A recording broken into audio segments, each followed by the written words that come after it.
పుస్తకం చదవటం అంటే ఎంతోమంది మంచి మనుషులు, పిచ్చి మనుషులు, విలన్లు, హీరోలు అందరితోనూ మనం పరిచయం చేసుకున్నట్టు, అందరితోనూ కలిసి మాట్లాడుతున్నట్టు. మంచి విషయాలు, చెడ్డ విషయాలు ఉంటాయి. ఏది మంచి, ఏది చెడు అనేది తెలుస్తుంది. ఎంతో ధైర్యం వస్తుంది మనకి.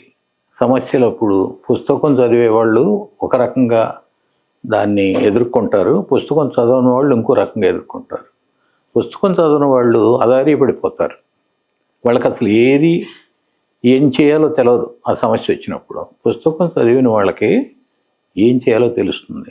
ఎలా తెలుస్తుందంటే, అక్కడ చాలా పాత్రలు ఉంటే ఆ పాత్రలో రకరకాల సమస్యలను ఎదుర్కొన్నప్పుడు ఎలా ప్రవర్తిస్తారు, ఎలా ఎదుర్కొన్నారు, ఎలా పరిష్కరించుకున్నారు, అదంతా తెలుస్తుంది. అందువల్ల ప్రతి వాళ్ళు పుస్తకాలు చదవాలి. ఇవాళ నాకు 79 ఇయర్స్, 79 ఏళ్ళు. నా 7వ సంవత్సరం నుంచి ఇప్పటి వరకు పుస్తకం చదవకుండా ఒక్కరోజు కూడా పోలా. ఎవ్రీడే, ప్రతిరోజు నేను పుస్తకం చదవాల్సిందే. పుస్తకం చదవకుండా పడుకోను. మీరు కూడా పుస్తకాలు చదవండి, ధైర్యం తెచ్చుకోండి, రకరకాలుగా జీవితంలో ఆనందం ఎట్లా పొందాలో నేర్చుకోండి పుస్తకం చదివి. ఇప్పుడు పుస్తకాల ఎగ్జిబిషన్ జరుగుతోంది.